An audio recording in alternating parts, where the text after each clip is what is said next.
ज़ीक Drucker से मिलिए। वह ड्रेकर हाउसहोल्ड में पैदा हुआ था, एक ऐसा परिवार जो लेजेंडरी ड्रैगन स्लेयर्स का है। लेकिन इससे पहले कि ज़ीक अपने फैमिली टाइटल को शो ऑफ करता, उसके परिवार ने उसे अनफिट समझा। उन्हें एक सोर्ड्समैन चाहिए था, लेकिन ज़ीक एक कर्स्ड हीलर निकला, ऐसा लड़का जिसकी कोई परवाह नहीं करता था। पावर की तलाश में ज़ीक कॉन्टिनेंट्स में घूमता रहा और आखिरकार एक एंशिएंट रेलिक तक पहुंचा, एक ऐसा खजाना जो खुद एम्परर की भी चाहत था। लेकिन आखिर में एम्परर के भेजे हुए सोल्जर्स ने उसे पकड़ लिया। उसकी इंजरीज इतनी सीरियस थीं कि उसकी हीलिंग मैजिक भी काम नहीं आई। लेकिन किस्मत में कुछ और ही लिखा था। उस एंशिएंट रेलिक ने एक अपग्रेड सिस्टम ट्रिगर किया जो उसे एक छोटी उम्र में वापस ले गया। इस नए एंशिएंट पावर के साथ उसका असली सफ़र ड्रेकर हाउसहोल्ड के ट्रेनिंग इंस्टीट्यूशन द क्रेडल में शुरू हुआ। ज़ीक की कहानी में घुसने से पहले उसके परिवार का बैकग्राउंड समझना ज़रूरी है। Drucker family 3 great transcendent households में से एक है। यह शोहरत उनके एंसेस्टर तेरान ड्रेकर की वजह से है। वह हीरो जिसने हजारों साल पहले ईविल ड्रैगन बहामुट को हराकर दुनिया को बचाया था। तेरान की जीत ने ड्रेकर हाउसहोल्ड की शोहरत की बुनियाद रखी। शायद अपने लिनिएज की वजह से ड्रेकर ब्लडलाइन के हर डिसेंडेंट को ऑरा का ब्लेसिंग मिला है, जिससे वे आसानी से हाई लेवल ऑरा अनलॉक कर सकते हैं और नाइट्स की तरह पावरफुल बन सकते हैं। लेकिन ज़ीक के आने तक सब ठीक था। अपने एंसेस्टर्स से अलग वह ऑरा यूज़ करने की एबिलिटी के बिना पैदा हुआ, एक ऐसी कमी जिसने उसे अपने ही परिवार में यूजलेस बना दिया। रेग्रेस होने के बाद ज़ीक अपने बेड पर आराम कर रहा है, बिल्कुल केयरफ्री। तभी सिस्टम विंडो उसे चौंका देती है। वह तुरंत हाई अलर्ट पर चला जाता है और ध्यान से सुनने लगता है। लेकिन रूम को स्कैन करने के बाद जब कोई नहीं मिलता तो वह सोचता है कि शायद उसने बस इमेजिन किया है। लेकिन फिर और कुछ सिस्टम विंडोज़ खुलती है। इन सिस्टम विंडोज़ में से एक विंडो सबसे इंटरेस्टिंग डिटेल देती है। यह अनाउंस करती है कि ज़ीक की सोल ने एल्डर ड्रैगन की विल रिसीव की है और वह पूरी तरह से उसकी सोल का हिस्सा बन गई है। जल्द ही ज़ीक को सिस्टम के एक हिस्से पर अथॉरिटी भी मिल जाती है। एक्टिवेशन कंप्लीट होते ही उसकी आईसाइट सिस्टम विंडोज़ से भर जाती है। पहली विंडो उसके ओवरऑल स्टैट्स दिखाती है, उसकी क्लास, स्किल्स और एक यूनिक स्किल कैटेगरी जिसे ड्रैकोनियन स्किल कहते हैं। यह स्किल सिर्फ तब अनलॉक होगी जब वह 10 पॉइंट्स जमा करेगा, लेकिन अभी उसके कारमा पॉइंट्स 0 हैं। क्यूरियस होकर वह सिस्टम के साथ खेलना शुरू करता है और जल्द ही उसे यूज़ करने का तरीका समझ जाता है। एडमिनिस्ट्रेशन स्टेटस विंडो में दिखाए गए सबसे इंपॉर्टेंट चीज़ उसका क्लास स्किल है। उसकी क्यूरियोसिटी की वजह यह है कि क्लास स्किल्स यह शब्द ड्रैकोनिक लैंग्वेज का है जो इस ज़माने में यूज़ नहीं होता। उसने अपने मास्टर से इसके बारे में सुना था। उसके मास्टर के मुताबिक एंशिएंट वर्ल्ड के लोग अपने स्ट्रेंथ्स के हिसाब से क्लासिफाई होते थे। हर क्लास के पास स्पेशलाइज्ड टेक्निक्स होते थे जो स्किल्स कहलाते थे। ज़ीक की क्लास हीलर है, इसलिए उसकी स्किल हीलिंग है। ज़ीक के अवेकन होने के बाद उसका मास्टर, जो एक महिला थी, उसे इतनी कठोर ट्रेनिंग देती है कि वह मौत के दरवाजे तक पहुंच जाता है। उसकी ट्रेनिंग मेथड्स हटकर थीं और उसे अभी भी वह अनबेरेबल पेन याद है जो उसने उस पर डाला था ताकि वह उसे हील कर सके। किसी भी हाल में ज़ीक डिसाइड करता है कि वह वेरीफाई करे कि क्या वह सच में एक हीलर है जैसे सिस्टम बता रहा है। जब वह अपनी पावर्स एक्टिवेट करता है तो उसे एहसास होता है कि वह सच में एक हीलर है। वह शॉक्ड रह जाता है क्योंकि अपनी पास्ट लाइफ में वह 20s में हीलर बना था, तब उसकी ईथर हॉल अनलॉक हुई थी क्योंकि वह अपनी हीलिंग एबिलिटी का यूज़ नहीं कर सकता बिना ईथर हॉल के। इसका मतलब है कि उसकी ईथर हॉल पहले ही अनलॉक हो चुकी है और यह एक अच्छी खबर है। न सिर्फ वह अपनी सारी मेमोरीज के साथ पास्ट में वापस आया है, बल्कि उसके स्किल्स भी साथ आए हैं और यह उसे और भी एडवांटेजस पोजीशन में डाल देता है। वह डिसाइड करता है कि वह सिस्टम को और एक्सप्लोर करेगा ताकि वह जान सके कि और क्या सरप्राइजेस हैं। किसी ने उसका नाम पुकारा और दरवाज़ा खटखटाया। तुरंत वह सिस्टम विंडोज़ को साइड में पुश करने की कोशिश करता है ताकि कोई ना देख सके, लेकिन इम्पेशेंट विजिटर बिना रिस्पॉन्स का इंतज़ार किए ही रूम में घुस जाता है। जो लड़का अंदर आया है वह ज़ीक का एक्सक्लूसिव सर्वेंट डेकर है। जाहिर है वह यह चेक करने आया है कि क्या उसका यंग मास्टर आने वाले इवेंट के लिए तैयार है। बिल्कुल, ज़ीक को कोई आइडिया नहीं है कि उसे किस चीज़ के लिए तैयार होना है। यंग मास्टर का इस स्पेशल दिन को भूल जाना इस बटलर को और भी गुस्सा दिला रहा है। दूसरी तरफ ज़ीक को याद आता है कि अपनी पास्ट लाइफ में भी वह हमेशा डेकर से डरता था। चाहे उसका दिमाग 32 साल के इंसान का है, लेकिन उसका सबकॉन्शियस इस बॉडी में भरी हुई डर को नहीं हटा सकता। तभी एक क्लास स्किल एक्टिवेट होती है, कंपोज्ड माइंड। तुरंत ज़ीक का कांपना और उसके चेहरे का डर बिल्कुल गायब हो जाता है। कंपोज्ड माइंड एक ऐसी स्किल है जो यूज़र के मेंटल स्टेट को हर हाल में काम और कंपोज्ड रखती है, चाहे सिचुएशन कुछ भी हो। ज़ीक को यह काफ़ी आसान लगता है क्योंकि यह खुद ही एक्टिवेट हो सकती है। इसी बीच बटलर अपने आप को रिपीट कर रहा है, अपने यंग मास्टर को आने वाले इवेंट की इम्पोर्टेंस याद दिलाने की कोशिश कर रहा है, लेकिन जीक तुरंत रिस्पॉन्ड नहीं करता। बटलर के बहुत इंसिस्ट करने के बाद जीक आखिरकार ध्यान देने लगता है और एडमिट करता है कि उसे याद है, उसे क्लियरली याद है कि इवैल्यूएशन टेस्ट, जो पैंक्रेशन के नाम से जाना जाता है, क्या होता है। पैंक्रेशन को समझने के लिए थोड़ा कॉन्टेक्स्ट की ज़रूरत है। सब एक ट्रेनिंग सिस्टम से गुजरते हैं जिसे द क्रेडल कहते हैं। यह ट्रेनिंग 7 साल की उम्र से शुरू होती है और 5 साल तक चलती है। हर साल इंस्ट्रक्टर्स आने वाले हर स्टूडेंट की इवैल्यूएशन करते हैं, सोर्ड्समैनशिप और कॉम्बैट के थ्रू। स्पेसिफिकली पैंक्रेशन एक नो होल्ड्स बार्ड कॉम्बैट है जिसमें कोई रूल्स नहीं होते। ओपोनेंट्स टिपिकली इंस्ट्रक्टर्स के द्वारा चूज़ किए जाते हैं, लेकिन कभी कभी स्टूडेंट्स अपने एडवर्सरीज खुद चूज़ कर सकते हैं अगर दोनों पार्टीज अग्री करें। क्योंकि कोई रूल्स नहीं होते, इंजरीज कॉमन होते हैं और कभी कभी स्टूडेंट्स जिंदा भी नहीं बचते।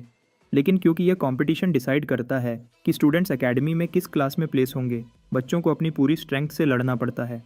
पैंक्रेशन का दिन आखिरकार आ जाता है और स्टूडेंट्स एम्फी थिएटर में इकट्ठे होते हैं। सबके बीच में इंस्ट्रक्टर खड़ा होता है और सबको याद दिलाता है कि आज पैंक्रेशन का दिन है। यह उनके इवैल्यूएशन का फाइनल पार्ट है। सभी स्टूडेंट्स इंस्ट्रक्टर की बात को ध्यान से सुनते हैं और उनका एंथुजियाज्म देखकर इंस्ट्रक्टर भी खुश होता है। यह आदमी असल में हेड इंस्ट्रक्टर पानेम मार्क है और बिना किसी देरी के वह चीज़ें शुरू करने का फैसला करता है। क्राउड में स्टूडेंट्स जीक को उनके बीच खड़े हुए नोटिस करते हैं। कुछ स्टूडेंट्स को हंसी आती है कि जीक फिर से यहाँ है। उसकी पिछले साल की ह्यूमिलिएशन के बाद 2 स्टूडेंट्स के बीच ड्यूएल शुरू होता है और एक स्टूडेंट एरन ड्यूएल के शुरू होने से पहले ही खत्म कर देता है। एक अपरकट से अपने ओपोनेंट को नॉकआउट कर देता है। लेकिन जब दूसरे स्टूडेंट्स इस क्विक फाइट को फैसिनेटिंग समझते हैं, जीक बिल्कुल इम्प्रेस नहीं होता।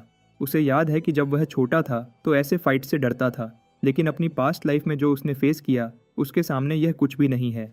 जीक अपनी बारी का इंतज़ार करता है। एक और स्टूडेंट लियोन कॉनराड वेट कर रहा है कि वह जीक के साथ ड्यूएल करे। आखिरकार जीक की बारी आती है और उसका ओपोनेंट कोई और नहीं बल्कि लियोन ही है। जब जीक अपनी थकी हुई आंखों को रगड़ रहा होता है, लियोन जीक को पिछले साल की ह्यूमिलिएशन याद दिलाता है। बिल्कुल, जीक उसे भूला नहीं है। उसे क्लियरली याद है कि कैसे उसने लियोन से माफ़ी मांगी थी। वह मेमोरीज पेनफुल है, लेकिन अब वह पास्ट में है। लियोन हमेशा से जीके का ओपोनेंट रहा है और जीक उसे अच्छी तरह जानता है, कैसे वह एक डर्टी प्लेयर है और किस तरह के बेकार फैमिली से आता है। जीके के लिए एक काटने वाला कुत्ता भी लियोन से बेहतर है। अपनी पास्ट लाइफ में जीक कभी अपने 4 सौतेले भाई बहनों से नहीं मिला, लेकिन उसके कई कजन्स थे और उनमें से कई उसे बुली करने के लिए तैयार थे। अचानक लियोन जीक को फिर से याद दिलाने की कोशिश करता है कि कैसे उसने उसे पिछले साल बर्बाद किया था।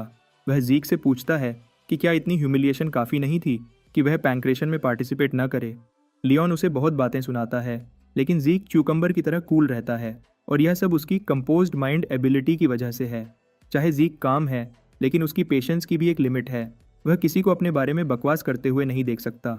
जीक का रिस्पॉन्स इस बास्टर्ड को और ट्रिगर करता है और इस बार लियोन जीक के सर को पकड़ने की कोशिश करता है, लेकिन उसकी फूलिश मूव का रिजल्ट सिर्फ एक सॉलिड पंच है जो उसे दूर तक उड़ा देता है। यह ब्रूटल पंच जीक की क्रिटिकल स्ट्राइक स्किल की वजह से पॉसिबल हुआ। यह एबिलिटी ओपोनेंट को सिग्निफिकेंट डैमेज पहुंचाती है और अगर अटैक फेल हो तो काउंटर का रिस्क होता है। खुशकिस्मती से जीक का पंच परफेक्ट लगा और काउंटर अटैक का कोई मौका नहीं छोड़ा।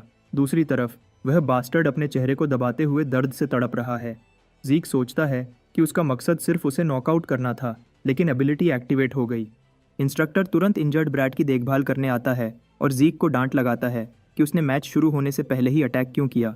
लेकिन जीक सोचता है कि जब वह ऑलरेडी अरीना में खड़े हैं तो किसी के कमांड का इंतज़ार क्यों करें। पहले स्ट्राइक करने वाले को एडवांटेज मिलता है, इसलिए उसने यह मौका हाथ से जाने नहीं दिया। यह कहते वक्त उसकी किलर इंटेंट इतनी है कि इंस्ट्रक्टर भी कांपने लगता है। वहीं लियोन इंस्ट्रक्टर को अश्योर करता है कि सब फेयर है और बैटल शुरू करने को कहता है। अगर वह इस वक्त पीछे हटा तो यह उसके लिए बहुत ज़्यादा एम्बैरेसिंग होगा। इंस्ट्रक्टर के सिग्नल मिलते ही लियोन तेजी से जीक की तरफ दौड़ता है, लेकिन उसकी इस जल्दबाजी का रिजल्ट एक और पंच है जो सीधे उसके चेहरे पर लगता है। हैरानी की बात है कि यह पंच बिल्कुल दर्द नहीं देता। लियोन पहले पंच का दर्द याद करके डर गया था, लेकिन जब उसे एहसास हुआ कि यह पंच बिल्कुल दर्द नहीं दे रहा तो उसका फूलिश कॉन्फिडेंस और बढ़ गया। वह सोचता है कि अगर वह डिफेंसिव पोजीशन में रहे तो जीक उसके लिए कोई थ्रेट नहीं होगा। लियोन तुरंत नोटिस करता है कि जीक अपने लेफ्ट हैंड से काउंटर अटैक कर रहा है, इसलिए वह नीचे झुक जाता है।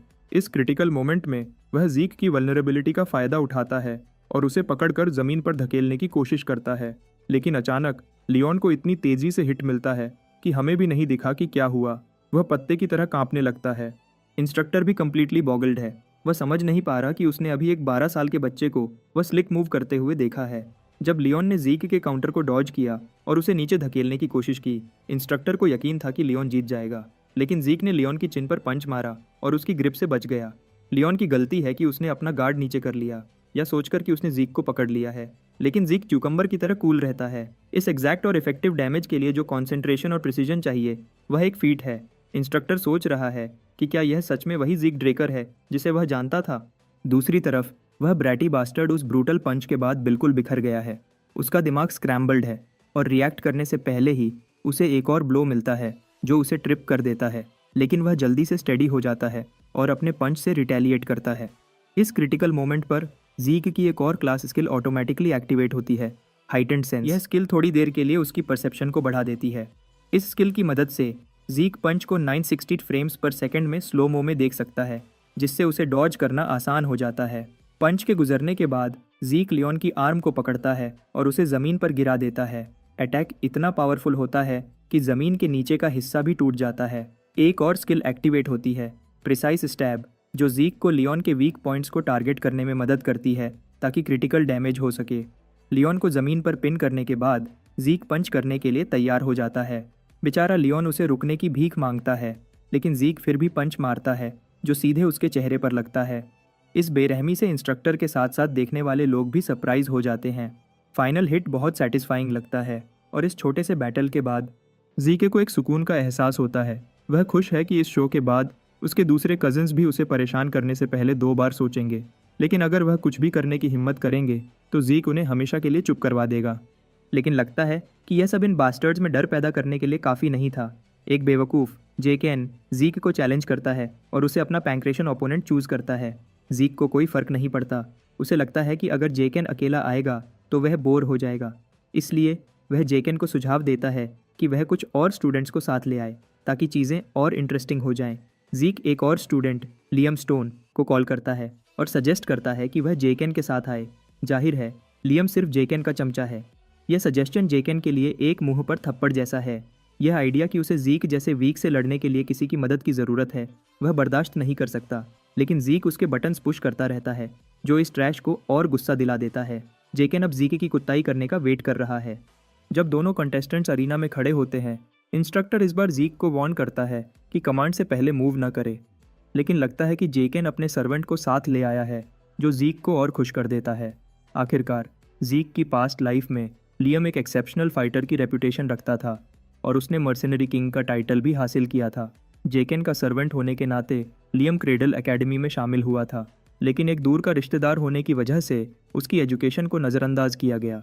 उसने हायर एजुकेशन के लिए एकेडमी में एडमिशन लेने की पूरी कोशिश की, लेकिन आखिरकार एक छोटे से नेशन बरान के नाइट ऑर्डर में शामिल हो गया। जब बैरन आखिरकार गिरा तो लियम एक मर्सनरी बन गया। उस कठिन समय में स्ट्रॉन्ग लोग अपने साथ फॉलोअर्स को अट्रैक्ट करते थे। अपने लंबे कार्यकाल के साथ लियम एक रेड नाइट के रूप में प्रोमिनेंस तक पहुंचा और आखिरकार स्टोन मर्सनरीज की बुनियाद रखी। उसने 3 सबसे बड़े मर्सनरी ग्रुप्स को यूनाइट किया और मर्सनरी किंग का टाइटल हासिल किया। जब एम्पायर ने स्टोन मर्सनरीज को हायर किया तो लियम कॉन्टिनेंटल वॉर्स में शामिल हुआ, जहां जीक और नॉर्दर्नर्स ने उसे एक पावरफुल एनिमी के रूप में सामना किया। लेकिन इस बार जीक ने अपने लिए एक बिल्कुल अलग फ्यूचर बनाने का फैसला कर लिया है। जब इंस्ट्रक्टर सिग्नल देता है, जेकेन कॉन्फिडेंटली आगे बढ़ता है और एक पंच मारता है जो हवा के करंट्स को डिस्टर्ब कर देता है, लेकिन जीक बिना देखे उस पंच को पकड़कर ब्लॉक कर देता है जैसे कुछ हुआ ही नहीं हो। जेकेन तुरंत जीक का हाथ दूर फेंकता है और अपने किक से सामना करता है, लेकिन यह किक उसके लिए बैकफायर हो जाती है।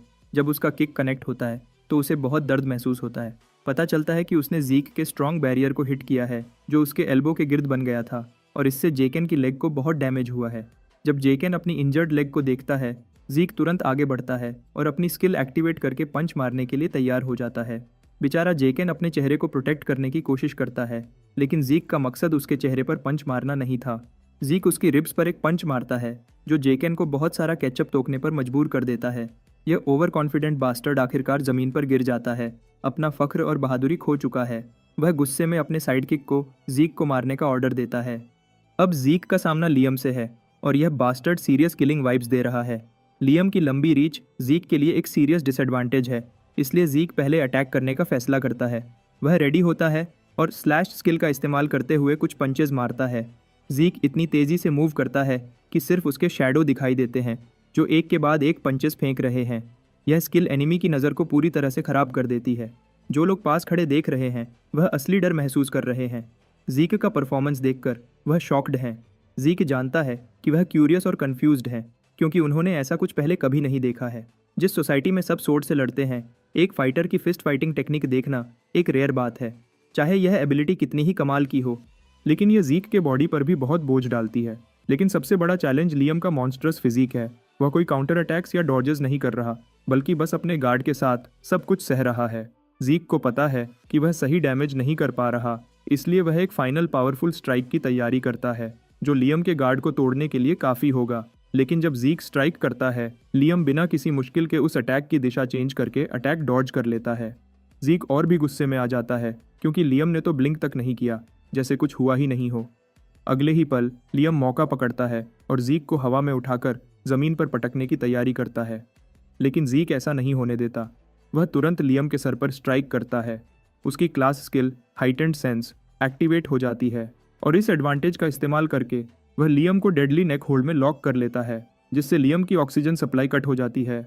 चाहे लियम का बॉडी कितना भी स्ट्रांग हो, ऑक्सीजन के बिना उसका दिमाग पावरलेस हो जाता है। लेकिन लगता है कि जीक ने खुद को ओवर एस्टिमेट कर लिया। लियम हार नहीं मानता और इसका सामना करता है और एक के बाद एक पावरफुल ब्लोज मारता है। एक के बाद एक पंचेस की वजह से जीक ब्लड तोकने पर मजबूर हो जाता है। लेकिन आखिरकार लियम की बॉडी साथ छोड़ने लगती है। उसकी स्ट्रेंथ कम हो जाती है और वह ऑक्सीजन की कमी से बेहोश हो जाता है। लोग बैटल को देखकर हैरान रह जाते हैं, लेकिन उनमें से एक पर्टिकुलर स्टूडेंट है जो परेशान होने की बजाय एक्साइटेड महसूस कर रहे हैं और जीक से लड़ने का इंतज़ार नहीं कर पा रहा। पैंक्रेशन का दिन खत्म होने के बाद जीक अपने क्वार्टर्स में वापस आता है, जहां उसका सर्वेंट उसका हाल पूछता है। उसने सुना है कि जीक मैचेस में बहुत जख्मी हो गया था। जीक कहता है कि वह बिल्कुल ठीक है, लेकिन बटलर इंसिस्ट करता है कि वह उसकी पल्स चेक करे ताकि वेरीफाई हो सके कि सब कुछ सही है। जीक समझ जाता है कि ओल्ड मैन सिर्फ यह देखना चाहता है कि क्या उसने अपना ऑरा अवेकन कर लिया है। आखिरकार जीक अपना हाथ सर्वेंट की तरफ बढ़ाता है, जो तुरंत ब्लू एनर्जी को उसके हाथ से जीक में भेज देता है। यह ब्लू एनर्जी देखकर जीक रुककर सोचता है कि क्या उसका सर्वेंट सच में एक ब्लू नाइट है। ऐसा इसलिए क्योंकि जब किसी का ऑरा चेक किया जाता है तो लोग आमतौर पर डांटियन चेक करते हैं। ऑरा को किसी और की बॉडी में डालना अपने आप में मुश्किल है, लेकिन इस ओल्ड मैन का इतना प्रिसाइज कंट्रोल होना बताता है कि वह एक ब्लू नाइट है। जाहिर है सभी नाइट्स एक जैसे नहीं होते। उन्हें उनकी मार्शल प्रावेस टेक्निक्स और ऑरा मैनिपुलेशन प्रोफिशिएंसी के हिसाब से क्लासिफाई किया जाता है। वाइट सोर्ड्समैन नोविस लेवल है और ब्लेसिंग से पहले सभी बच्चे वाइट सोर्ड्समैन होते हैं। येलो सोर्ड्समैन वह लेवल है जो आप तब हासिल करते हैं जब आपका ऑरा अवेकन हो जाता है और आपका डांटियन ओपन हो जाता है। क्रेडल के सभी ट्रेनीज ब्लेसिंग के बाद येलो सोर्ड्समैन बन जाते हैं। जब आप ऑरा को फ्रीली कंट्रोल करना सीख जाते हैं तो आप नाइट का टाइटल हासिल करते हैं। पर्पल नाइट लेवल वह है जब आप अपने सोर्ड को ऑरा से रीइंफोर्स कर सकते हैं, जबकि ब्लू नाइट लेवल वह है जब आप खुद ऑरा ब्लेड बना सकते हैं। इससे आगे वे लोग अपनी लिमिट्स से आगे बढ़ चुके हैं। वे रेड नाइट कहलाते हैं, जैसे मर्सनरी किंग लियम और जीक ने अपनी रिग्रेशन से पहले हासिल किया था। फिर ब्लैक नाइट है, लेकिन पूरे कॉन्टिनेंट में सिर्फ कुछ ही ऐसे मॉन्स्टर्स होते हैं। इस सब के बावजूद जीक सोचता है कि उसका सर्वेंट, जो क्लियरली कमांडर बनने लायक है, कैसे उसका बेबी सिटर बन गया। लेकिन जीक को पूरा यकीन है कि यह आदमी उसकी ईथर का पता नहीं लगा सकता, जो सिर्फ दुनिया के 2 लोग ही यूज़ कर सकते हैं। आखिरकार ओल्ड मैन अपनी एग्जामिनेशन खत्म करता है और एक फर्म टोन में अपने यंग मास्टर से पूछता है कि क्या वह कुछ छुपा रहा है। जीक कूल बने रहता है और ऐसा दिखाता है कि वह कुछ नहीं जानता और बटलर से पूछता है, क्या तुम कुछ जानते हो? बटलर रिपोर्ट करता है कि जीक का रिक्वेस्ट किया हुआ ट्रेनिंग रूम पहले ही तैयार है। जीक इस बात से खुश होकर ओल्ड मैन को आराम करने के लिए भेज देता है। जब जीक अकेला चलता है तो उसे एक डर है कि शायद बटलर को उस पर नज़र रखने के लिए भेजा गया है। इससे बचने के लिए वह फैसला करता है कि बटलर को अपने पास ही रखेगा, ताकि वह उस ओल्ड मैन को मैनिपुलेट कर सके और ज़रूरी इन्फॉर्मेशन निकाल सके। जीक को अभी यह भी समझना है कि किसने बटलर को उस पर नज़र रखने का ऑर्डर दिया है। उसे पता है कि उसकी माँ की तरफ से कोई ऐसा नहीं करेगा, इसलिए यह काम सिर्फ उसके सौतेले भाई बहनों का हो सकता है। जब जीक पर्सनल ट्रेनिंग रूम में एंटर होता है तो वह वहाँ की लग्जरी देखकर दंग रह जाता है। यह उस घर की शान को और भी बढ़ा देता है। ट्रेनिंग शुरू करने से पहले वह सिस्टम को चेक करने का फैसला करता है। सिस्टम पैनल उसके सामने आता है और वह देखता है कि उसकी स्लैश स्किल प्रोफिशिएंसी 10% तक पहुंच चुकी है। उसे समझ नहीं आता कि यह कैसे हुआ, लेकिन वह अंदाज़ा लगाता है कि शायद स्किल्स को बार बार यूज़ करने से वे लेवल अप हो जाती है। स्लैश स्किल नेचुरली एक्टिवेट होती है उसके एक्शंस के हिसाब से और उसे कुछ खास करने की ज़रूरत नहीं है।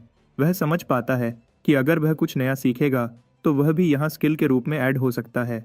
वह अभी भी कंफ्यूज्ड है कि स्किल और क्लास स्किल में क्या फ़र्क है, लेकिन वह देखता है कि दोनों एक ही तरह एक्टिवेट होते हैं। आखिर में ड्रैकोनियन स्किल है, लेकिन वह अभी यूज़ नहीं की जा सकती क्योंकि इसे अनलॉक करने के लिए 10 पॉइंट्स चाहिए। वह उस ऑप्शन को प्रेस करता है और नेक्स्ट सिस्टम विंडो उसे बताती है कि वह मॉन्स्टर्स को मारकर कर्मा पॉइंट्स हासिल कर सकता है, जो अभी उसके पास 0 हैं। मॉन्स्टर्स की बात करें तो ज़ीक सोचता है कि डंजन्स में बहुत सारे मॉन्स्टर्स होते हैं, लेकिन उन तक पहुंचने के लिए उसे कम से कम पर्पल नाइट लेवल करना होगा। अभी के लिए उसे यह बात समझ नहीं आ रही कि वह पास्ट में कैसे वापस आया और यह सिस्टम क्या है, और यह भी कि स्किल्स और क्लास स्किल्स में क्या फ़र्क है। उसकी सिक्स्थ सेंस कहती है कि शायद यह सब उस एंशिएंट रेलिक से जुड़ा है, लेकिन वह पक्का नहीं है क्योंकि उसके पास इतनी इन्फॉर्मेशन नहीं है कि सब कुछ जोड़ सके। जो भी हो, वह अपनी सोर्ड उठाता है और फैसला करता है कि वह अपनी पूरी स्ट्रेंथ का इस्तेमाल करेगा ताकि और स्ट्रांग बन सके, चाहे वह सिस्टम हो या ड्रेकर लीनिएज। इस दुनिया में 2 पावर्स जानी जाती हैं, एक नाइट्स का ऑरा और दूसरा मेजस का माना। नाइट्स अपनी ऑरा को डांटियन में रीइंफोर्स करते हैं, जबकि मेजस अपनी माना को सर्कल्स के थ्रू रिफाइन करते हैं। ये दोनों पावर्स अलग हैं, मतलब अगर किसी ने एक पावर अवेकन कर ली तो वह दूसरी नहीं कर सकता। लेकिन ज़ीक का किस्मत खराब थी, उसने न तो डांटियन अवेकन किया और न ही सर्कल। इसकी वजह से ही लोगों ने ज़ीक को यूजलेस समझा और उसे भटकने पर मजबूर कर दिया जब तक वह अपने मास्टर से नहीं मिला। अपने वैगाबॉन्ड डेज में उसके मास्टर ने उसे बहुत कुछ सिखाया, लेकिन सबसे वैल्यूएबल लेसन था हीलिंग का आर्ट और ईथर हॉल। ईथर हॉल एक यूनिक टेक्निक है जो उसके मास्टर ने डेवलप की थी। इस टेक्निक से ज़ीक ने नेचर की एनर्जी ईथर को हार्नेस करना सीखा।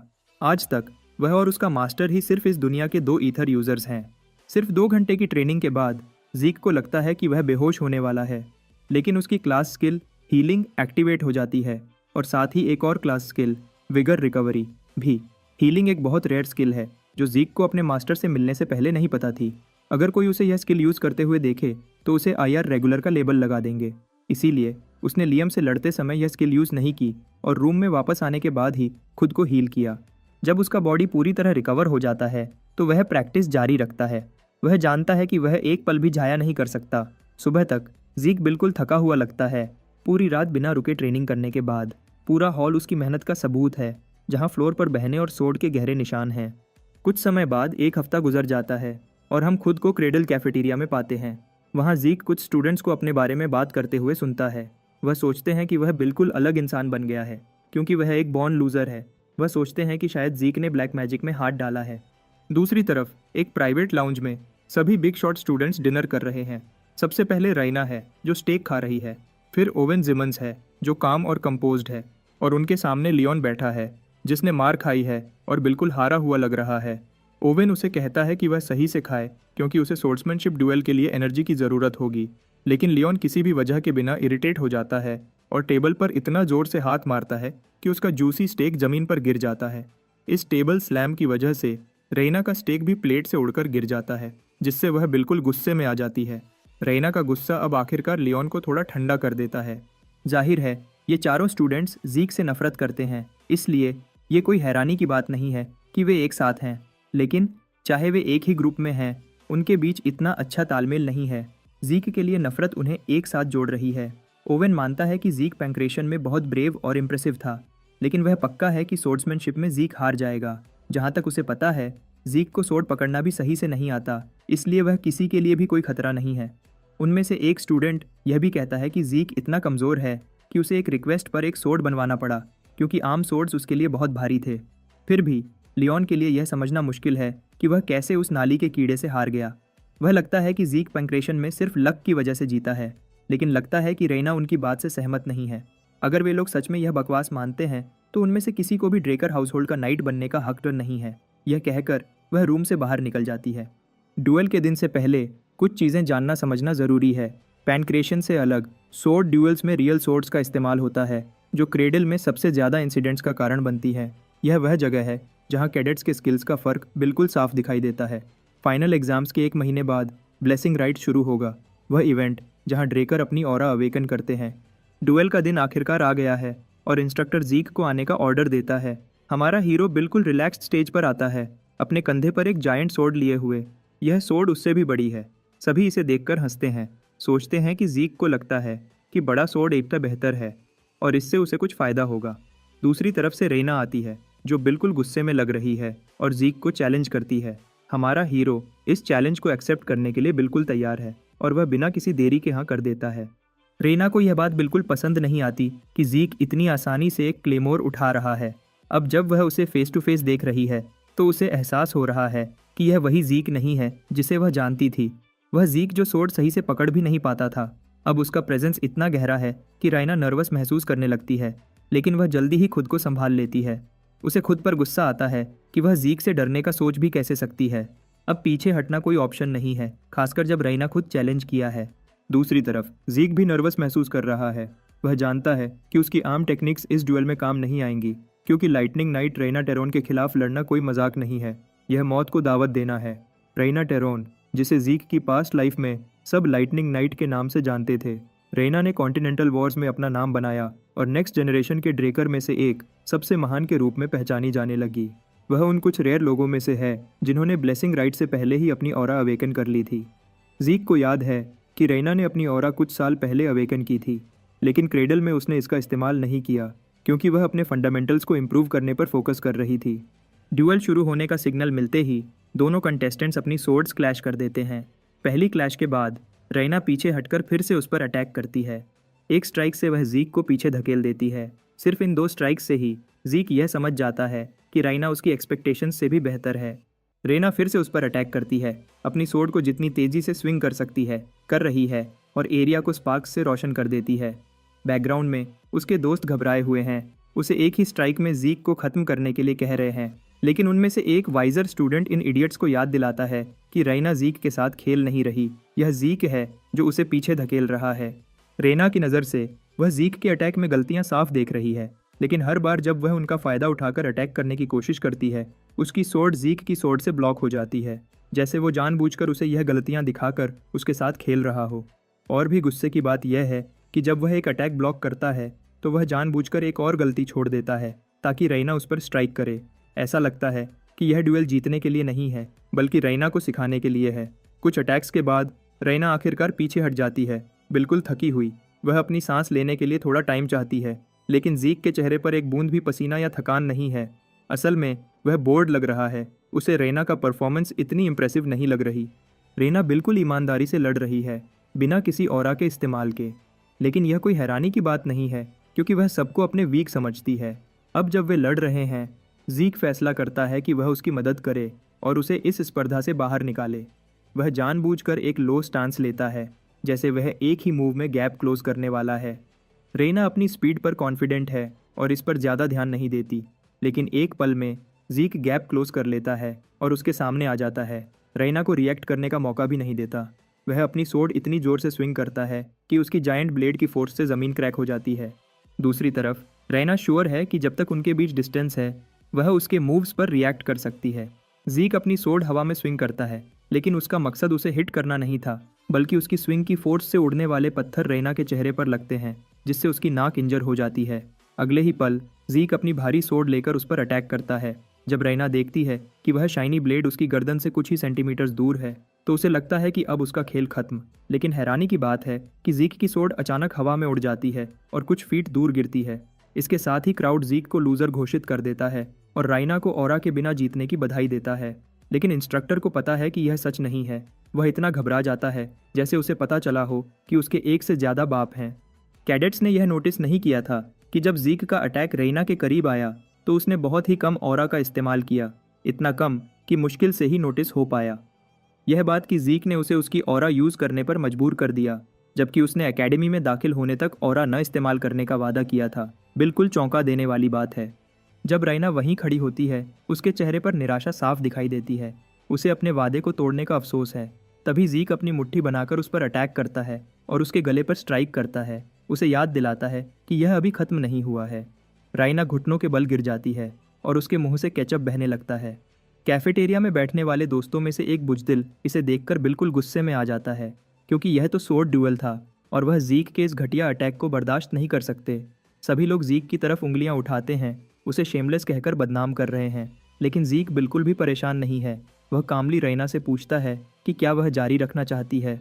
रेना दूसरी तरफ मानती है कि वह अभी तक नहीं हारी है और सोचती है कि जीक ने सिर्फ इसलिए स्ट्राइक किया क्योंकि उसका फाइट पर ध्यान नहीं था। लेकिन जब वह इसके बारे में सोचती है तो उसे एहसास होता है कि अगर जीक के हाथ में नाइफ होता तो वह अभी तक मर चुकी होती। इस वजह से वह ईमानदारी से हार मान लेती है। जब क्राउड, जो कुछ देर पहले तक जीक का मजाक उड़ा रहा था, यह देखता है तो शॉक में चला जाता है। जीक ड्रेकर, जिसे कुछ दिन पहले तक ह्यूमंस कम का लेबल दिया गया था, अब फेमस हाउसेस के सबसे टैलेंटेड बच्चों में से एक है।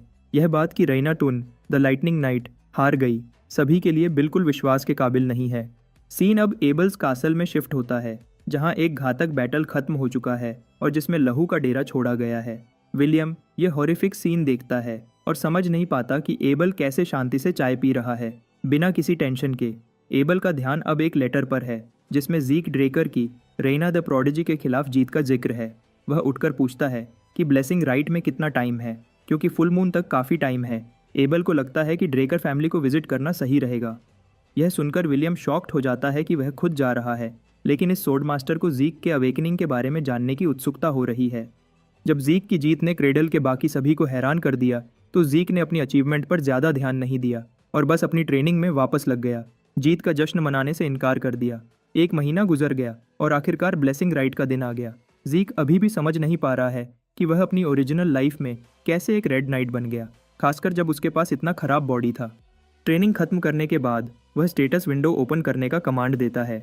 उसकी मास्टरी स्किल, जैसे उसने सोचा था, एक्सपर्ट लेवल पर है। मास्टरी स्किल होने की एक्सपर्ट लेवल पर होने की वजह से वह कोई भी स्किल जल्दी सीख सकता है। इसी वजह से उसके कई स्किल्स रैंक डी और ई में हैं। उसने अपनी स्विफ्ट स्टेप्स स्किल की मास्टरी भी इंप्रूव कर ली है, वही स्किल जो उसने रेना के खिलाफ इस्तेमाल की थी। अपने शार्प सेंसेस की वजह से वह जान जाता है कि बटलर उसे देख रहा है। डेकर अपने मास्टर को बताता है कि वे लोग 2 घंटे में इवेंट के लिए निकलने वाले हैं। जीक सोचता है कि अब तैयार होने का टाइम आ गया है। जीक ने मेन एस्टेट में काफ़ी टाइम से विजिट नहीं किया है। वह अब ड्रेकर फैमिली के घर की तरफ जा रहा है, जो ट्रॉय के दूसरे छोर पर है, जबकि फैमिली का मेन रेजिडेंस कॉन्टिनेंट के सेंटर में है। ब्लेसिंग राइट वहाँ होता है जहाँ ड्रैगन स्लेयर की लेजेंड शुरू हुई थी। अपनी मंजिल पर पहुंचकर जीक कैरेज से बाहर निकलता है और ड्रैगन्स नेस्ट लेयर में दाखिल होता है। अंदर जाते ही जीक देखता है यहाँ सभी लोग वीआईपीज हैं, जिन्हें सारा कॉन्टिनेंट जानता है। जीक को पता है कि कुछ लोग यहाँ सिर्फ उसे ऑब्जर्व करने के लिए भेजे गए हैं। यह सब जानने के बाद भी जीक को लगता है कि सब कुछ अच्छा ही होगा, लेकिन तभी उसे एक आदमी दिखाई देता है, जिसे देखकर उसका खून खौलने लगता है। वह आदमी और कोई नहीं बल्कि एबल है, जो किसी से हाथ मिला रहा है और कह रहा है कि उसे इस इवेंट में आने का कोई इंटरेस्ट नहीं था। वह सिर्फ एक इंसान के लिए आया है और वह इंसान है उसका सबसे छोटा भाई। यह आदमी एबल ड्रेकर फैमिली का सेकंड सन है, जिसे द लायन ब्लेड का निकनेम दिया गया है, लेकिन उसका एक और मशहूर नाम है द बुचरिंग नाइट। जीक अपने एल्डर ब्रदर का सामना करते समय अलर्ट रहता है, क्योंकि उसके पास इस सिचुएशन में ज़्यादा ऑप्शंस नहीं हैं। अपनी प्रीवियस लाइफ में सेकंड सन ने कभी भी जीक को ब्लेसिंग राइट में ऑब्जर्व नहीं किया था। इसका मतलब है कि जीक के एक्शंस ने फ्यूचर को बदल दिया है। गुस्से में अपनी मुट्ठी बांधकर जीक सोचता है वह अपनी सेकंड लाइफ वेस्ट नहीं करेगा। जल्द ही ब्लेसिंग राइट शुरू हो जाता है। एरन को पहले वॉरियर के रूप में बाहर आने को कहा जाता है। वह अपना हाथ एक मिस्टिकल पूल में डालता है, जिससे उसका हाथ ब्लू एसेंस से भर जाता है। यह समझाया जाता है कि हर ब्लेसिंग राइट रिचुअल में ड्रेकर ब्लड लाइन का हर मेंबर अपना सील्ड ऑरा अवेकन करता है, वह भी तब जब वह क्रेडल से ग्रेजुएट होने वाले होते हैं। यह 12 साल की उम्र में होता है और एरन अभी इसका पहला उदाहरण बन चुका है। जहां आम नाइट्स जो 20 साल की उम्र के बाद ऑरा अवेकन करते हैं, यह प्रोसेस ड्रेकर फैमिली के लिए 12 साल की उम्र में शुरू हो जाता है। कुछ लोगों में जब वे ऑरा अवेकन करते हैं, वे ऑरा के साथ ड्रैगन स्लेयर का एक खास स्किल भी अवेकन कर सकते हैं, जिसे माना इनहिबिशन कहते हैं। इंटरेस्टिंग बात यह है कि माना लैंप्स हार्शली रिएक्ट कर रहे हैं और रेड स्पार्क्स निकल रहे हैं। जो लोग माना इनहिबिशन हासिल करते हैं वे रेड और ब्लैक नाइट्स के बराबर स्ट्रॉन्ग बन सकते हैं। इसे प्योर ब्लड अवेकनिंग कहते हैं। माना इनहिबिशन ट्रेट की वजह से कैंडिडेट्स को फैमिली के बनाए हुए स्पेशल ग्लव्स पहनने पड़ते हैं, वरना वे एक रेगुलर लाइफ एंजॉय नहीं कर सकते। रैना, जो पहले ही अवेकनिंग प्रोसेस से गुजर चुकी है, ये स्पेशल ग्लव्स पहनती है। जब कोई प्योर ब्लड होने का साबित कर देता है तो उसे ड्रेकर नाम दिया जाता है और उसे मनी सपोर्ट और बहुत सारे बेनिफिट्स दिए जाते हैं। लोग बड़बड़ाने लगते हैं जब आखिरकार वह कैंडिडेट स्टेज पर आता है जिसका सबको इंतज़ार था। सभी सोचते हैं कि इस बच्चे का अवेकनिंग रैना से भी बेहतर होगा, जब ज़ीक स्टैचू के सामने खड़ा होता है तो हैरान होता है कि कैसे वह अपनी पिछली लाइफ में पहले ही एक बार यह सब कुछ कर चुका है। पिछली बार का एक्सपीरियंस उसके लिए दर्दनाक था, लेकिन ब्लेसिंग राइट ही था जिसने उसे क्रेडल में आगे बढ़ने में मदद की थी। यह वह दिन था जब उसे सबके सामने शर्मिंदा होना पड़ा, लेकिन अब चीज़ें बदल गई हैं। उसके पास हील करने की एबिलिटी है, ईथर को मैनिपुलेट कर सकता है और सबसे ऊपर वह अपनी एबिलिटीज़ से स्ट्रांग बन गया है। इसलिए वह ब्रॉन्ज स्टैचू से बहुत कुछ एक्सपेक्ट कर रहा है। जब वह अपना हाथ पूल में डालता है तो स्टैचू रिएक्ट करती है, वह हिलने लगती है और फिर अचानक रुक जाती है, जिससे सभी लोग शॉक्ड हो जाते हैं। यह ऐसा कुछ है जो पहले कभी किसी कैंडिडेट के साथ नहीं हुआ। यह देखकर एबल भी शॉक्ड रह जाता है। जब ज़ीक अपना हाथ बाहर निकालता है तो वह सोचता है कि उसने कुछ ज़्यादा ही एक्सपेक्ट किया था। इस बार भी कुछ अलग नहीं हुआ। एबल की वजह से ही उसने जल्दी में कंक्लूजन्स बना लिए थे और ओवर कॉन्फिडेंट हो गया था। बाकी लोग सिर्फ इस बात से शॉक्ड हैं कि जिस कैंडिडेट के अवेकनिंग का सबको इंतज़ार था वह ऑरा अवेकन नहीं कर पाया। वे उसका मजाक उड़ाते हैं कि वह डायरेक्ट डिसेंडेंट होने के बावजूद भी अवेकन नहीं कर सका। फिर वह सवाल उठाया जाता है कि कैसे उसने रईना को हरा दिया। अब सभी को लगता है कि शायद उसने कोई गंदा ट्रिक इस्तेमाल की होगी, लेकिन हमारे हीरो को किसी की परवाह नहीं है। वह बहुत स्ट्रांग बनने पर फोकस कर रहा है। सिस्टम एरर का एक्सपीरियंस करने के बाद माफ़ी के साथ हेलो कहता है। ज़ीक कंफ्यूज्ड लगता है जब सिस्टम उसे बताता है कि उसकी क्लास आइडेंटिफिकेशन में ज़रूरी इन्फॉर्मेशन मिसिंग है। मैसेज का यह हिस्सा उसका ध्यान खींच लेता है। सिस्टम उसे बताता है कि इनपुट कंप्लीट है और टर्मिनल ने यूज़र की टैलेंट को हीलर के रूप में आइडेंटिफाई किया है। इसके साथ ही वह एक रेयर क्लास अनलॉक कर लेता है। ज़ीक अपनी आंखों पर यकीन नहीं कर पाता जब स्टैचू रेड लाइट से चमकने लगती है, प्योर ब्लड की अवेकनिंग का इंडिकेशन। कोई भी यकीन नहीं कर पाता कि वह सीधे रेड नाइट के रूप में शुरू हो रहा है। सिस्टम कनेक्ट होकर ज़ीक की सोल में एंशिएंट ड्रैगन की ब्लेसिंग अनलॉक कर देती है। इस समय एबल खामोशी से अपने भाई को देख रहा है। ज़ीक के सारे अवेकन टैलेंट्स एक साथ मिलकर एक नई क्लास बनाते हैं, द इमॉर्टल। ज़ीक के लिए यह सब कुछ समझना मुश्किल है, खासकर जब वह यह नई यूनिक क्लास देखता है। उसके बॉडी को घेरने वाली गोल्ड लाइट की चमक लोगों का ध्यान खींच लेती है। वे श्योर हैं कि उन्होंने स्टैचू से रेड लाइट देखी है, लेकिन अब उनमें डाउट्स पैदा हो रहे हैं। ज़ीक को समझ आ गई है और सोचता है कि अभी उनके सामने बोलना बेकार है। वे सवाल उठाते हैं कि क्या स्टैचू खराब हो गया है, लेकिन फिर माना लैंप फिर भी क्यों रिएक्ट कर रहा है। वे यह मानना नहीं चाहते कि यह प्योर ब्लड की अवेकनिंग है। तभी एबल तालियां बजाने लगता है, लोगों का मजाक उड़ाते हुए कहता है कि वह नए प्योर ब्लड्स को कॉन्ग्रेचुलेट करने में फेल हो गए हैं। वह सोचता है कि यह मौका सेलिब्रेट करने का है, शक करने का नहीं। क्योंकि लोग एबल के सामने बोल नहीं सकते, इसलिए वे भी तालियां बजाने लगते हैं। एबल ज़ीक के लिए ग्लव्स तैयार करने का ऑर्डर देता है। ज़ीक ग्लव्स लेता है, लेकिन उसे यह ग्लव्स पसंद नहीं है। वह वहाँ से चला जाता है, जबकि एबल को लगता है कि ज़ीक खुश है। हमारे हीरो को गुस्सा आ रहा है कि उसे एबल की मदद मिली। ब्लेसिंग राइट खत्म हो जाता है और अब सेलिब्रेशन पार्टी है जिसमें सभी एंजॉय कर सकते हैं। लेकिन ज़ीक अपने सिग्मा मेल माइंडसेट पर है, वह पार्टी में जाने का कोई इरादा नहीं रखता। ज़ीक अचानक रुक जाता है जब एक आवाज़ उसका नाम लेती है। उसने सोचा नहीं था कि एबल अचानक आ टपकेगा। एबल जानना चाहता है कि यह बच्चा कहाँ जा रहा है और उसे एक हैंडशेक के साथ बधाई देता है। चाहे ज़ीक अपने बड़े भाई से नफरत करता है, लेकिन हैंडशेक से इनकार उसके लिए प्रॉब्लम खड़ी कर सकता है। इसलिए वह अच्छा दिखाने के लिए हाथ बढ़ाता है, लेकिन तभी उसे अपनी प्रीवियस लाइफ की एक बुरी याद आ जाती है। किसी वजह से ज़ीक अपना हाथ वापस खींच लेता है और एक शब्द भी बोलने से इनकार कर देता है।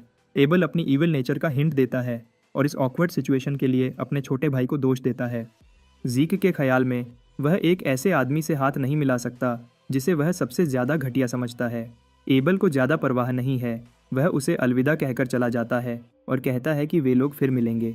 ज़ीक भी कंफर्म करता है कि वह एक दिन अपने भाई से ज़रूर मिलेगा। पार्टी में कई लोग दो प्योर ब्लड्स की रीसेंट अवेकनिंग के बारे में बात कर रहे हैं। अभी तक किसी ने यह नहीं समझा है कि ज़ीक की गोल्डन लाइट का क्या मतलब है, क्योंकि ऐसा पहले कभी नहीं हुआ। वे सोच रहे हैं कि ज़ीक कहाँ है, क्योंकि वह कहीं नज़र नहीं आ रहा। हम ज़ीक को देख पाते हैं, लेकिन वह एक अलग रूम में रिलैक्स कर रहा है। इस अजीब से इवेंट के बाद वह अभी भी समझ नहीं पा रहा है कि अवेकनिंग में क्या हुआ था। प्योर ब्लड अवेकनिंग्स की बात करें तो उनमें माना इनहिबिशन एक स्किल होती है जो बताती है कि ड्रेकर फैमिली ड्रैगन्स के खिलाफ है, जो माना का सोर्स माने जाते हैं। लेकिन ज़्यादातर सोल्जर्स को माना की ज़रूरत होती है और प्योर ब्लड्स को स्पेशल ग्लव्स पहनने पड़ते हैं। अगर ज़ीक प्योर ब्लड अवेकनर है तो ग्लव्स उतारते ही उसे प्रॉब्लम्स होनी चाहिए थी, लेकिन ग्लव्स उतारने के बाद भी वह ठीक है। यह देखकर वह स्टेटस विंडो ओपन करता है जो पहले से अलग है। माना इनहिबिशन की जगह उसके पास एक यूनिक स्किल है, माना रिफ्लेक्शन। क्यूरियस होकर ज़ीक इस स्किल के डिटेल्स पढ़ने लगता है। वह देखता है कि माना रिफ्लेक्शन एक डिस्टॉर्शन फील्ड बनाता है जो पास के माना को कैंसिल कर देता है। यह एक स्किल है जो माना लैंप्स पर रिएक्ट नहीं करता क्योंकि यह पैसिव नहीं है। ब्लेसिंग राइट से पहले वह एक रेयर क्लास हीलर था, लेकिन अब उसे यूनिक इमॉर्टल माना जा रहा है जो वह समझ नहीं पा रहा है। कन्फ्यूजन बढ़ जाती है जब सेरेमोनी के ग्रेजुएट्स में से सभी ब्लू ऑरा हासिल करते हैं जो आमतौर पर अवेकनिंग्स होते हैं। सिर्फ रेना ही एक्सेप्शन थी जिसे रेड प्योर ब्लड अवेकनिंग मिला था। हमारे हीरो के साथ भी यही हुआ, लेकिन आखिरकार उसकी अवेकनिंग गोल्ड में हो गई।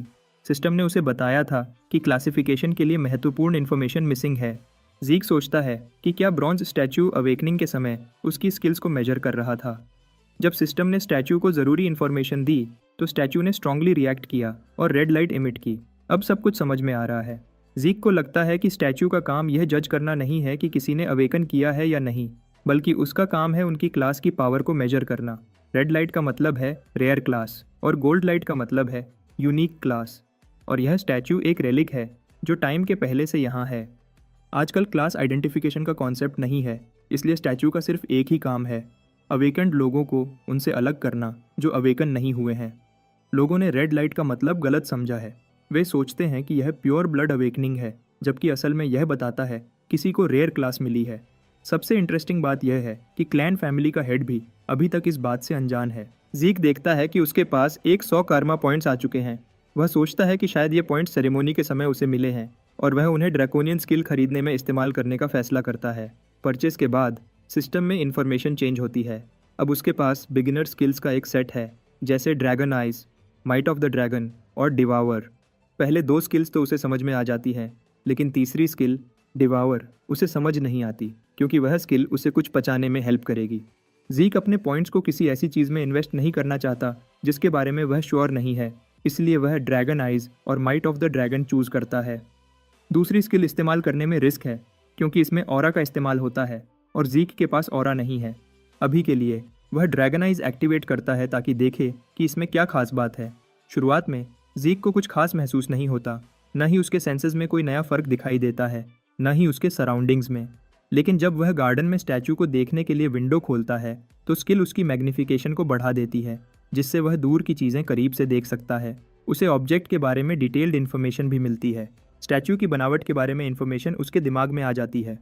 यह पावर इस्तेमाल करने से उसकी नसों पर बहुत बुरा असर पड़ता है और वह बिल्कुल एग्जॉस्टेड महसूस करता है।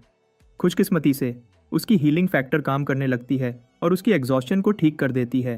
हैरानी की बात है कि जीक ने हीलिंग एक्टिवेट करने का सोचा भी नहीं था, यह खुद ही एक्टिवेट हो गई। सिस्टम स्क्रीन देखते समय वह देखता है कि उसकी सारी क्लास स्किल्स पैसिव एबिलिटीज़ में कन्वर्ट हो चुकी हैं और एक लेवल अप भी हो गई है।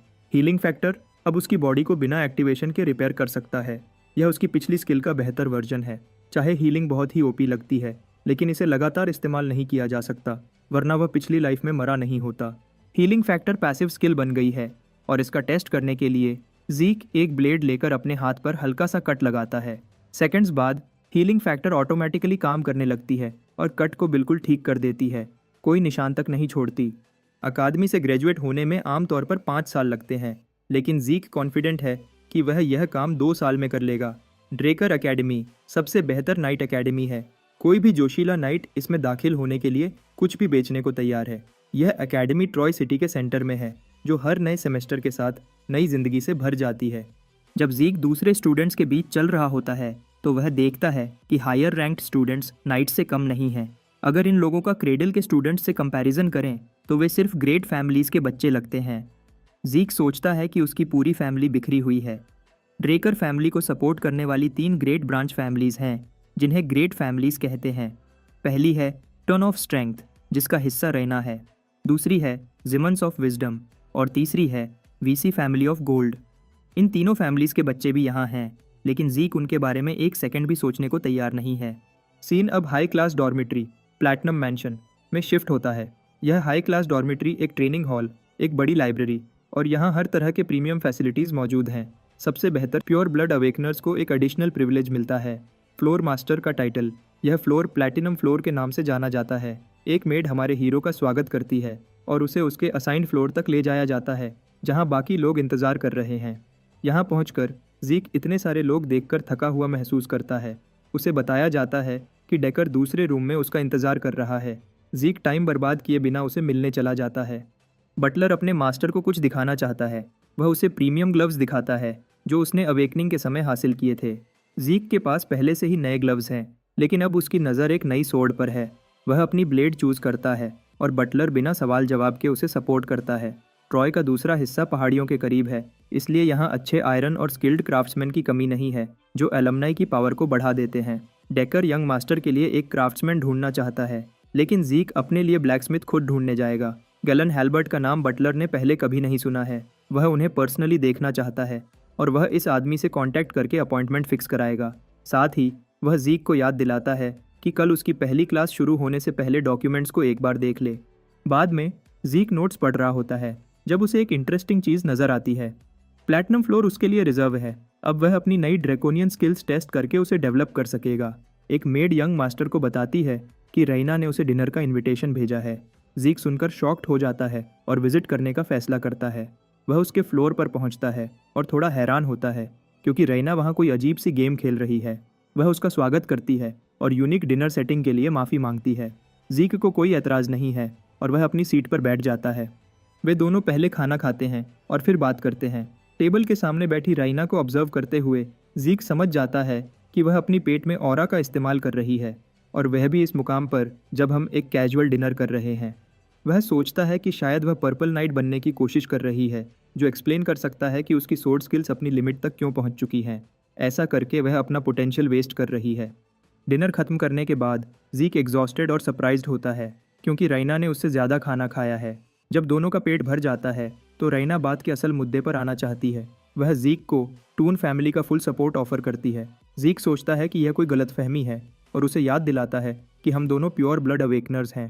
रैना जवाब देती है कि वह गलत है। प्योर ब्लड्स होने के नाते उन्हें कई प्रिविलेजेस मिलते हैं। प्लैटिनम फ्लोर भी उन्हीं में शामिल है, लेकिन ग्रोथ करने के लिए उन्हें रिसोर्सेज नहीं मिलते। रेना जीके को टून फैमिली का सपोर्ट लेने की ऑफर देती है।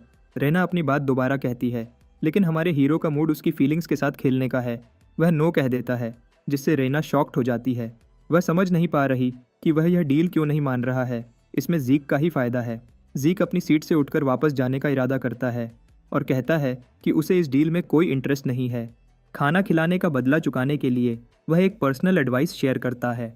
जीक बताता है कि राइना अपनी सोर्ड को पावर के साथ यूज़ करती है और शायद यह उसके परिवार के खून में है कि वे लोग पावर और स्ट्रेंथ को सब चीज़ों से आगे रखते हैं। जीक उसे बताता है कि असल में रैना की सबसे बड़ी स्ट्रेंथ उसकी फ्लेक्सिबल बॉडी है।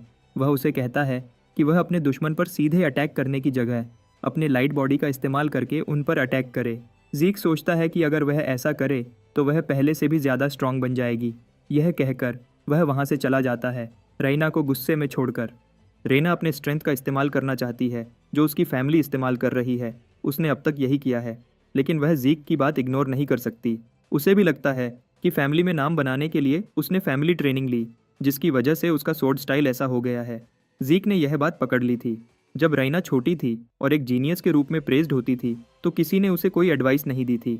जीक के साथ मिलने के बाद उसके सोचने का तरीका बदल गया है और अब वह जीक के सुझावों पर सोचने के लिए तैयार है। सीन अब जीक पर शिफ्ट होता है। वह सोच रहा है कि अपनी नई स्किल्स के साथ वह कितना पावरफुल हो गया है। अब पूरी रात की ट्रेनिंग भी उसे रोक नहीं पाई। अब उसके पास न खत्म होने वाला स्टैमिना है जो इस दुनिया में सिर्फ इसी के पास है। अपनी प्रीवियस लाइफ में यह जगह उसके लिए सिर्फ हेल थी, लेकिन अब अपनी नई अवेकेंड स्टेट के साथ ये बिल्कुल चिल है। जीक अब उस सुकून को एंजॉय कर रहा है जो पैसे या पावर से नहीं खरीदा जा सकता। जब वह अपने काम में बिजी होता है तो जिमन्स फैमिली का रिप्रेजेंटेटिव उसके पास आता है। ओवेन, जो फैमिली का तीसरा बेटा है और धोखाधड़ी में एक्सपर्ट है, उसने जीक को प्रीवियस लाइफ में धमकाया था। इंटरेस्टिंग बात यह है कि उसने जीक को डिनर का इन्विटेशन भी दिया था, लेकिन जीक ने इनकार कर दिया था। इस लाइफ में ओवेन बिल्कुल फ्रेंडली बर्ताव कर रहा है। जीक समझ जाता है कि जिमन्स फैमिली का रिप्रेजेंटेटिव किस इन्विटेशन लेटर की बात कर रहा है। ओवेन पूछता है कि उसने रिप्लाई क्यों नहीं किया, तो जीक जवाब देता है कि उसे उसके मैसेजेस की कोई परवाह नहीं है। जीक का यह बेइज्जती भरा जवाब ओवेन के दोस्त का ध्यान खींच लेता है, जो सोचता है कि यह लड़का एक पोलाइट इन्विटेशन के बदले इतना बुरा बर्ताव क्यों कर रहा है। जीक उससे कार्ड खींच लेता है, लेकिन जीक को पार्टी में जाने में बिल्कुल इंटरेस्ट नहीं है। वह वहाँ से चला जाता है, यह समझकर कि जिमन्स फैमिली का रिप्रेजेंटेटिव ओवेन का चमचा बनने की कोशिश कर रहा है।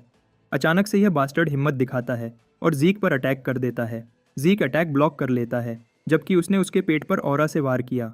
डर्बन रॉजवेल अपना नाम चिल्लाता है और कहता है कि वह सबसे बड़ा नाइट है, शायद यह सबसे बड़ा बेवकूफ़ है। हमारा छोटा ड्रेकर उसकी छोटी सी स्पीच पर हंसते हुए कहता है कि यह आदमी तो नाइट भी नहीं है, वह तो सिर्फ एक कैडेट है। जीक तेजी से आगे बढ़ता है और इस आदमी के पेट पर एक मुक्का मारता है जो माइक टाइसन का मुकाबला कर सकता है।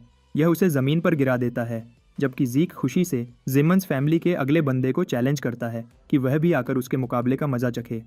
ओवेन उसके करीब आता है और कहता है कि जीक को अपनी स्ट्रेंथ पर बहुत घमंड है और वह इस बात से इम्प्रेस नहीं हुआ। ग्रुप जीक को अकेला छोड़कर चला जाता है। जीक उन्हें सिर्फ एक सर्कस के जोकर समझता है। चलो ज़रा ड्रेकर एकेडमी के अंदर की बात करते हैं। यह 2 क्लासेस में बंटा हुआ है। पहला है नॉर्मल क्लास, जहां उनको पढ़ाया जाता है जिनके अंदर टैलेंट की कमी होती है। वह क्लास मेहनत और डिसिप्लिन से चलती है। दूसरी स्पेशल क्लास है, जहां कुछ खास कैडेट्स बेसिक सब्जेक्ट्स के अलावा अपने सब्जेक्ट्स चूज़ कर सकते हैं। इस एकेडमी में टॉप के लोग और एलीट्स स्पेशल क्लास में जमा होते हैं। इसीलिए जीक को भी उम्मीद थी कि यहाँ कुछ खास लोग होंगे, लेकिन उसको सब वही पुराने लोग दिखे जिन्हें वह क्रेडल से जानता था। वह मजाक भी करता है कि यह स्पेशल क्लास नहीं बल्कि क्रेडल क्लास है। क्लास शुरू होती है और इंस्ट्रक्टर पोडियम पर एक खास आदमी को इंट्रोड्यूस करते हैं। यह मिस्टीरियस आदमी कभी 20 साल पहले एम्पायर का कमांडर इन चीफ था और यह वही आदमी है जिसने एम्पायर पर हुए अटैक को अपनी कमाल की स्ट्रैटेजी से रोका था। डीन हावर्ड ड्रेकर को वेलकम किया जाता है। वह इस एकेडमी के हेड हैं और उनको वॉर हीरो के नाम से जाना जाता है। हावर्ड को उम्मीद की किरण और टैक्टिकल वॉर का मास्टर माना जाता है, लेकिन सच तो यह है कि वह जितना मशहूर है उससे कहीं ज़्यादा कमीना है। उसने अपनी जान बचाने के लिए दुश्मन को इन्फॉर्मेशन लीक की थी और वह लक से बच गया। सीधी बात है, वह लकी था कि लोगों को यह बात पता नहीं चली। जीक उससे बहुत नफरत करता है क्योंकि पिछली लाइफ में उसे एकेडमी से बाहर निकलवाने में इसी का हाथ था। कहीं जाने को नहीं था तो जीक ट्रॉय के जंगल में भटक रहा था। वहाँ उसे स्लेव ट्रेडर्स ने पकड़ लिया और सदर्न कार्टेल को बेच दिया। इस आदमी का वजूद जीक की ज़िंदगी के एक दर्दनाक लम्हे से जुड़ा हुआ है और वह इस मोटे गाजर से अपना बदला ज़रूर लेगा। डीन की स्पीच खत्म होती है और टीचर क्लास शुरू करते हैं। कैडेट्स को ट्रेनिंग के लिए अरीना में जाने को कहा जाता है। अरीना में जीक हैरान है कि उसे ड्रैगन स्लेइंग की बेसिक्स सीखनी पड़ रही हैं। अपनी पिछली ज़िंदगी में वह ऑरा यूज़ नहीं कर पाता था और 2 साल बर्बाद कर दिए थे, जबकि नॉर्मल इंसान को 3 महीने लगते हैं। इंस्ट्रक्टर स्टूडेंट्स को वेलकम करता है और अपना नाम रोज़ नाइट आंड्रे ड्रेकर बताता है। वह उन्हें ड्रैगन स्लेइंग की बेसिक्स सिखाएगा। स्टूडेंट्स थोड़े से घबराए हुए हैं क्योंकि वे इस बंदे के बारे में कुछ नहीं जानते।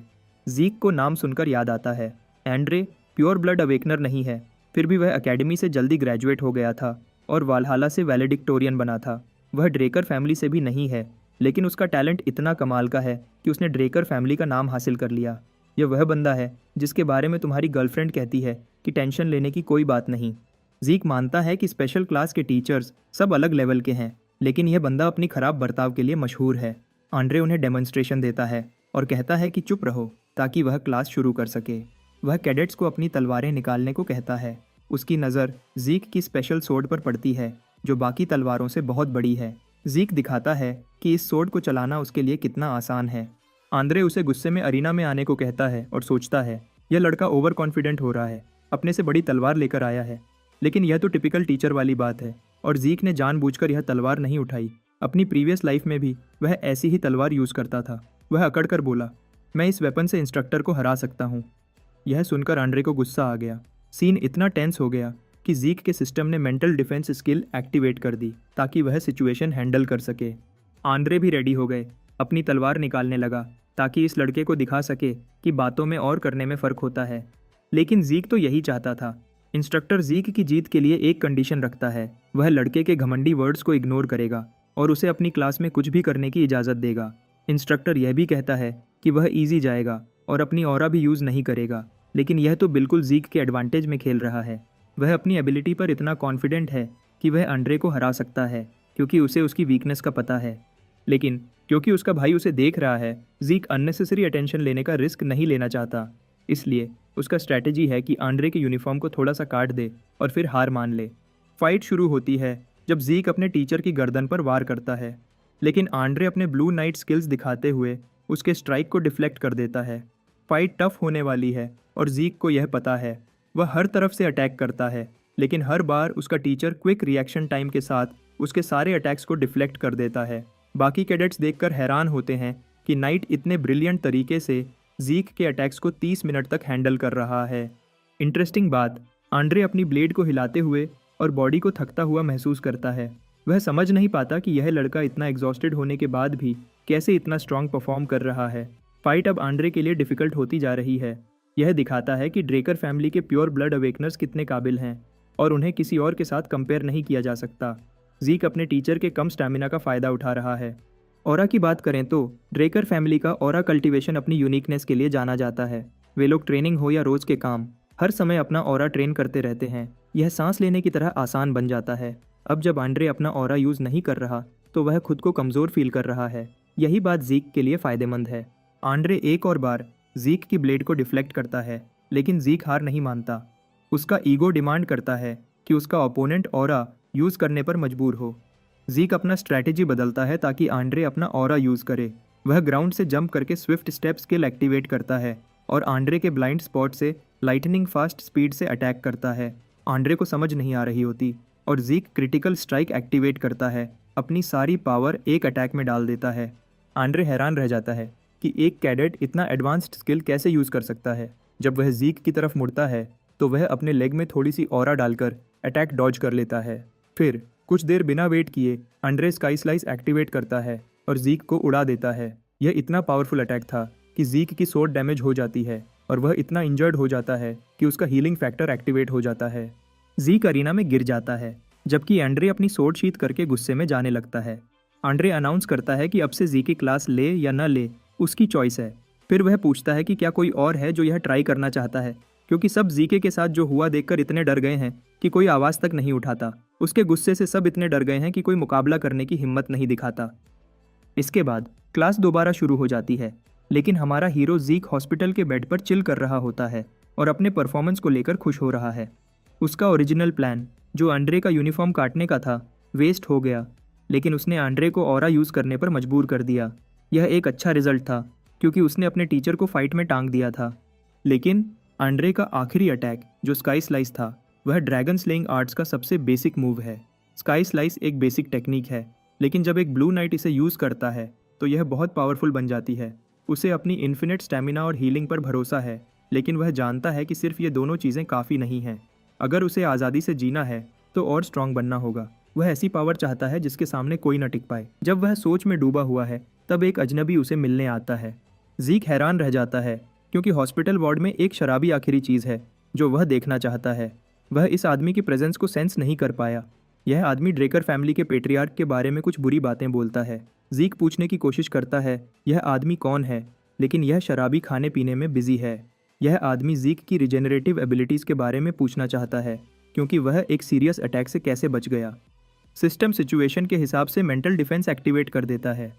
जीक इसे कुछ भी नहीं बताता क्योंकि वह जानता है कि एकेडमी में कोई भी उसकी हीलिंग स्किल के बारे में नहीं जानता। जब जीक ऐसा दिखाता है कि वह कुछ नहीं जानता तो यह बात उस आदमी को अच्छी नहीं लगती और वह उससे सच उगलवाने के लिए उस पर अटैक कर देता है। जीक उसके पाम स्ट्राइक को डॉज कर लेता है जो इतना शार्प है कि बेड काट देता है। जीक सोचता है कि क्या यह आदमी कोई असैसिन है। वह बेडशीट का इस्तेमाल करके इस पागल को अंधा कर देता है। वह अपने सारे स्किल्स एक्टिवेट करके अटैक करने के लिए तैयार हो जाता है, लेकिन यह आदमी जो अब अंधा हो चुका है आसानी से जीक की ब्लेड पकड़ लेता है और उसकी एबिलिटी की तारीफ करता है कि वह जल्दी सीख लेता है। जीक घबराकर पीछे भागता है और सोचता है कि इसका मतलब क्या है। जब यह आदमी उसे सोल्जर कहकर बुलाता है तो जीक को लगता है कि यह मिस्टीरियस आदमी उसके पास्ट के बारे में कुछ जानता है। एक ड्रेकर होने के बावजूद जीक अपनी सोर्ड छोड़कर अपनी जान बचाने के लिए भागता है। असल में यह आदमी जीक को नाइट बनने की बजाय एक सोल्जर बनने का सुझाव देना चाहता है। यह आदमी मानता है कि जीक एक नाइट बनने के बजाय एक सोल्जर बनने के लिए ज़्यादा सूटेड है। हमारा हीरो आखिरकार उसकी बातों को समझ लेता है और उस मिस्टीरियस आदमी से जो फीलिंग आती है जीक समझ जाता है कि यह आदमी कौन है। उन दोनों के बीच का पावर गैप इतना बड़ा है कि वह आदमी अगर चाहे तो जीक को आसानी से मार सकता है। जीक को लगता है यह आदमी शायद एक रेड नाइट के लेवल का है। वह आदमी जीक की बड़ी सोर्ड को देखकर कहता है कि आखिर वह अपने से बड़ी सोर्ड क्यों यूज़ कर रहा है। वह सोचता है कि जीक जिसमें इतना इंसेन टैलेंट है वह ऐसा वेपन यूज़ करके अपना पोटेंशियल वेस्ट कर रहा है। जीक को यह कंफर्म हो जाता है कि यह आदमी पावरफुल पर्सन है, लेकिन अचानक ही आंद्रे आ जाता है और वह उस मिस्टीरियस आदमी को ढूंढ रहा होता है। जीक ये सुनकर शॉक हो जाता है जब आंद्रे उस मिस्टीरियस आदमी को गार्डन कीपर डेक्स्टर बुलाता है। जीक को यकीन नहीं होता जबकि डेक्स्टर पूछता है कि आंद्रे ने उसे कैसे ढूंढा। आंड्रे को याद आता है कि उसने डेक्स्टर को ट्रेनिंग रूम में पहले देखा था। वह ज़ीक को ऑर्डर देता है कि अगर उसकी इंजरीज हील हो चुकी हैं तो वह यहाँ से चला जाए। हमारा हीरो इस अजीब सिचुएशन से निकलने की कोशिश करता है, लेकिन डेक्स्टर उसे रोक देता है और कहता है कि अगर वह कुछ यूज़फुल सीखना चाहता है तो एकेडमी के वेस्टर्न ग्रीन हाउस में आ सकता है। एक सेकंड के लिए शांति छा जाती है, लेकिन फिर ज़ीक इस ऑफर को मना करके जाने लगता है। डेक्स्टर को गुस्सा आता है और फिर ज़ीक के फादर की याद आती है जो ऐसे ही बिहेव करता था। क्योंकि ज़ीक अब एक गलिबल बच्चा नहीं है, वह जल्दी ही समझ जाता है कि अगर द गार्डनर इतनी आसानी से आर्थर पेट्रियार्क का नाम ले सकता है तो वह ज़रूर वही इंसान है जिसने अपनी पूरी ज़िंदगी में सिर्फ एंड्रे को ही स्टूडेंट बनाया है। Duke Drecker, the Gale Knight, यह वही है जो मार्शल फोर्स यूज़ कर सकता है। यह पागल आदमी एक टाइम पर पूरे किंगडम के खिलाफ अकेला लड़ चुका है, फिर वह अचानक गायब हो गया था जब सब उसकी बातें कर रहे थे। ज़ीक ने कभी नहीं सोचा था कि वह एकेडमी में इतनी शांत जिंदगी जी रहा होगा। वह सोचता है कि शायद आंड्रे भी यहाँ डेक्स्टर की वजह से आया है। वह सोचता है कि क्या डेक्स्टर को ड्यूक का टाइटल उसकी पावर की वजह से मिला था या कुछ और। उसने एक रूमर सुना था कि यह पागल आदमी एक ब्लैक नाइट बन गया है सिर्फ इसलिए क्योंकि उसे ब्लैक कलर पसंद था।